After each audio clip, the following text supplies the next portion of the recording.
আসসালামু আলাইকুম। আমি জোহা আপনাদের সামনে হাজির হয়েছি একটি গুরুত্বপূর্ণ বিষয় নিয়ে আলোচনা করার জন্য।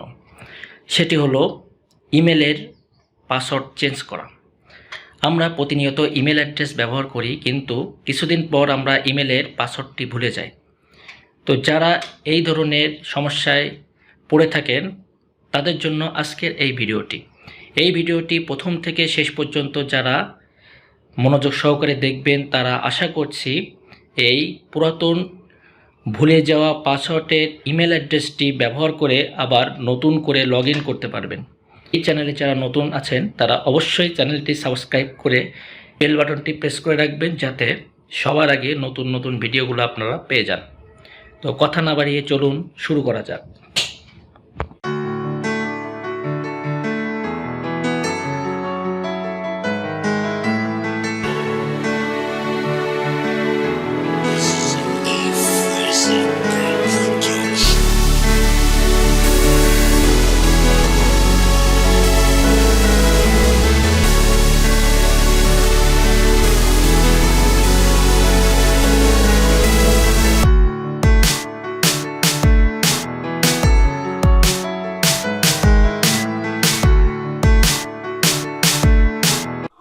ইমেল অ্যাড্রেসের পাসওয়ার্ডটি চেঞ্জ করার জন্য আমরা প্রথমে মোবাইলের স্ক্রিনে চলে আসলাম। তো মোবাইলের স্ক্রিনে আমরা সেটিংস অপশনে ক্লিক করব। সেটিংসে ক্লিক করার পর এমন একটি ইন্টারফেস চলে আসবে। তো এখান থেকে আমরা নিচের দিকে স্ক্রল করলে আমরা একটি অপশন দেখতে পাবো গুগলে ক্লিক করব। গুগলে ক্লিক করার পর এমন একটি ইন্টারফেস চলে আসবে। এখানে ম্যানেজ ইওর গুগল অ্যাকাউন্ট, এখানে ক্লিক করব। Manage your Google account click করার পর আমরা অনেকগুলো উপরে অপশন দেখতে পাচ্ছি, home, personal info, data and privacy, security. তো এখানে সিকিউরিটিতে ক্লিক করব। সিকিউরিটিতে ক্লিক করার পর এমন একটি ইন্টারফেস চলে আসবে। এখানে আমরা নিচের দিকে যদি স্ক্রল করি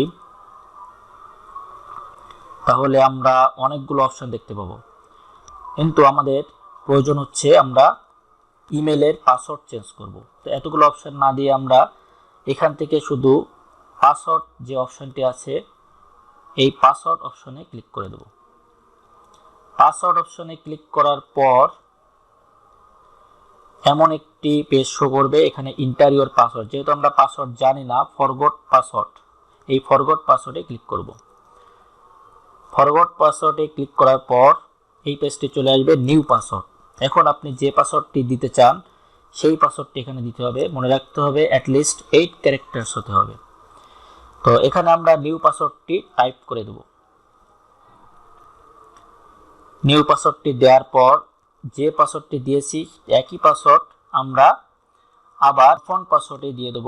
কনফার্ম পাসওয়ার্ডে দেওয়ার পর আমরা যেটা দেখতে পাচ্ছি এখানে চেঞ্জ পাসওয়ার্ড, এই চেঞ্জ পাসওয়ার্ডে ক্লিক করলেই নতুন ইমেল অ্যাড্রেসের নতুন পাসওয়ার্ডটি দিয়ে লগ ইন করতে পারবো ইনশাল্লাহ। তো এই পাসওয়ার্ড ব্যবহার করে আপনি পরবর্তীতে যে বিভিন্ন ডিভাইসে আপনার পুরাতন ইমেল অ্যাড্রেস দিয়ে লগ ইন করতে পারবেন। ধন্যবাদ, আল্লাহ হাফেজ।